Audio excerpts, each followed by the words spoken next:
Kita masih punya kesempatan secara virtual, dan media virtual adalah cara masa kini untuk menyampaikan berita sukacita.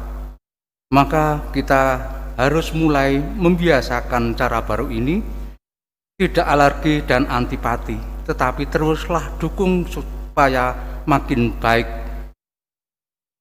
Dari kualitas kamera, cahaya, atau editing agar makin nyaman untuk diikuti, maupun kualitas kru yang makin terasa dengan pembinaan. Mari kita masuk dalam saat teduh untuk memulai pangrimat ini.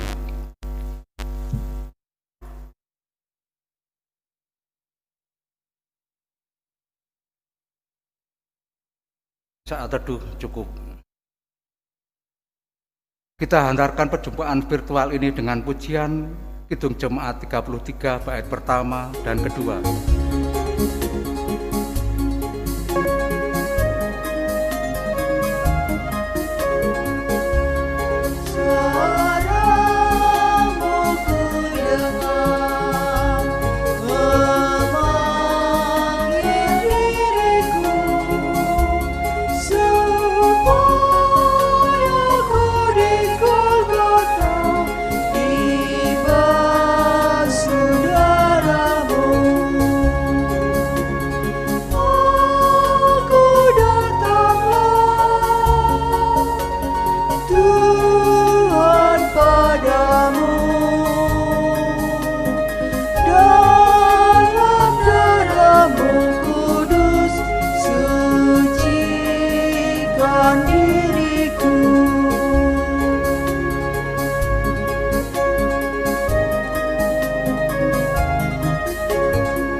Mari kita berdoa, saya hantarkan.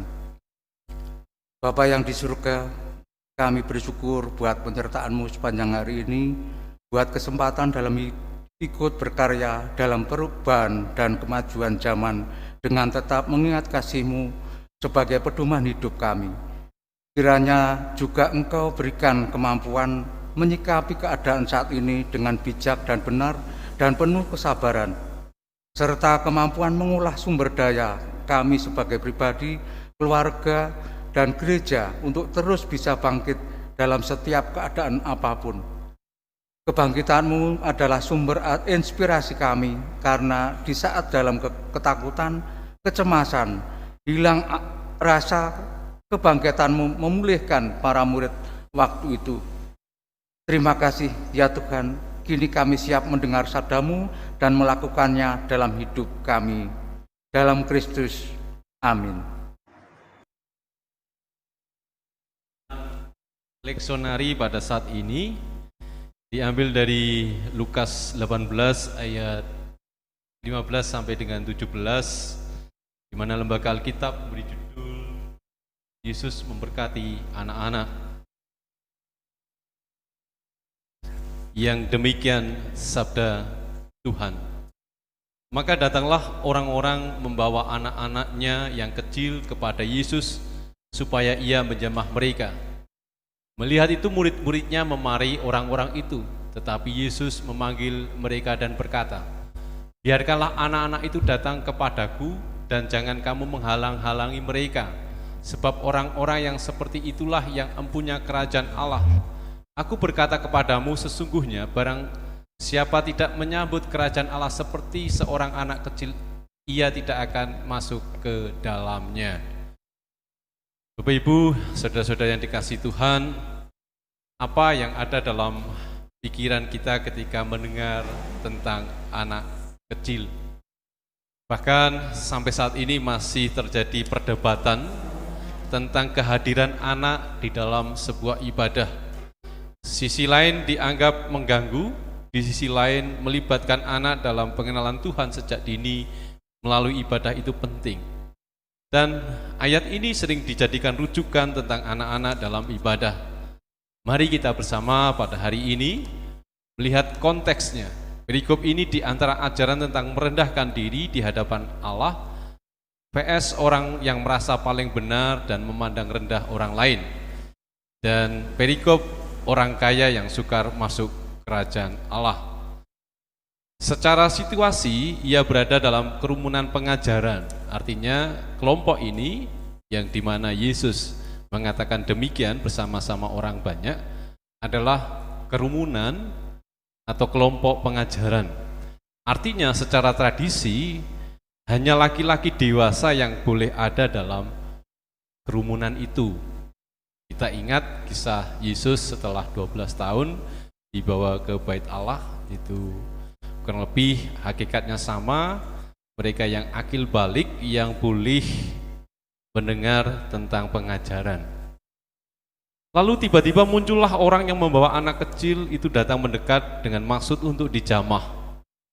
Tidak dijelaskan arti kata dijamah, tetapi mungkin lebih pada kata berkat dan kesembuhan.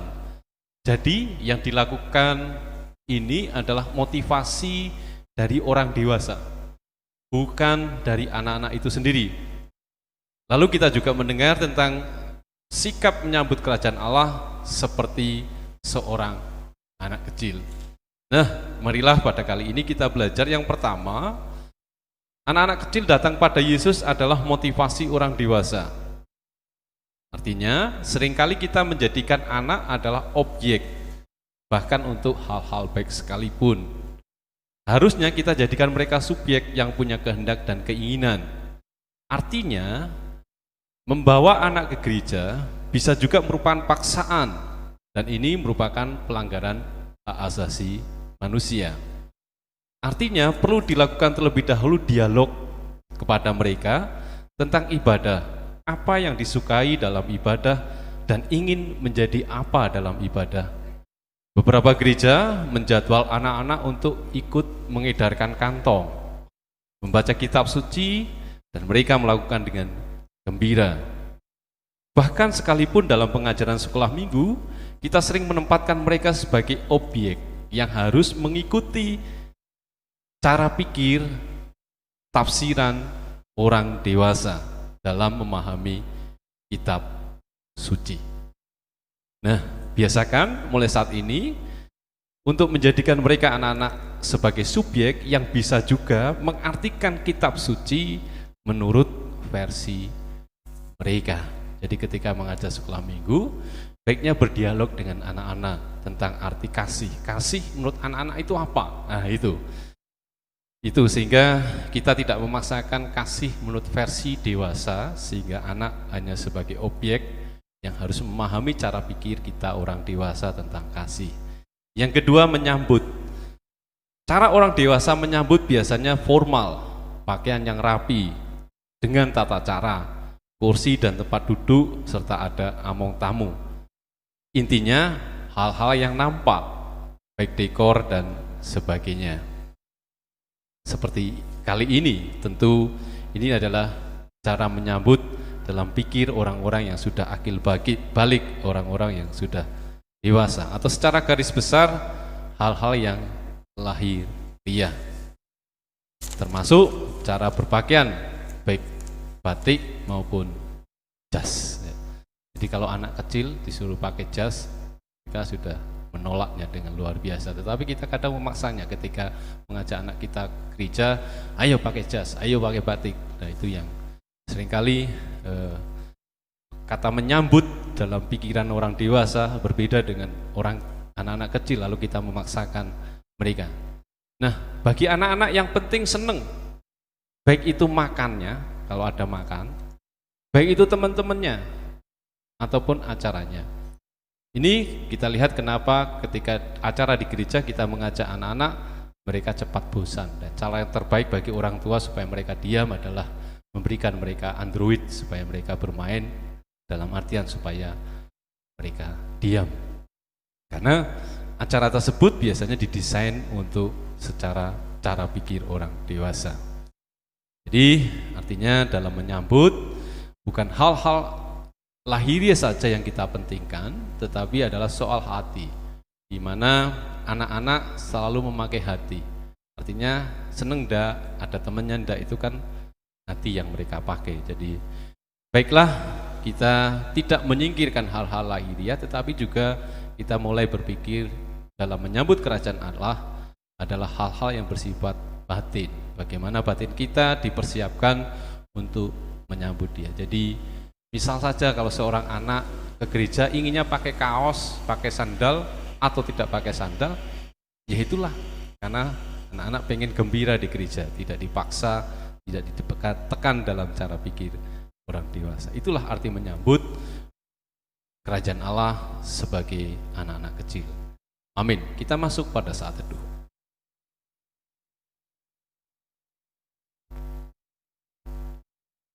Saat teduh cukup. Dalam jemaat yang terkasih di dalam Tuhan Yesus Kristus, mari kita pujikan Kidung Jemaat 332 bait 1 dan 2, kekuatan serta penghiburan untuk menutup pertemuan ritual katekisasi Panglima hari ini.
Kami naikkan padamu Tuhan atas segala penyertaan-Mu. Kiranya Engkau tetap menyertai kami, bahkan di saat banyak para hamba-Mu yang berpulang karena COVID-19. Teguhkan setiap keluarga, jemaah yang ditinggalkan supaya makin waspada dan tidak menganggap remeh hal-hal yang sudah terjadi. Ajar kami untuk berusaha menjaga diri kami dan mereka yang sudah terjadi. Ajar kami untuk berusaha menjaga diri kami dan mereka yang rentan setulus dan sekuat kami, dan selanjutnya menyerahkan hidup kami padamu. Terima kasih. Semoga juga proses vaksinasi berjalan dengan baik di segala penjuru dunia ini, agar kami menyaksikan secercah harapan baru. Terima kasih Tuhan.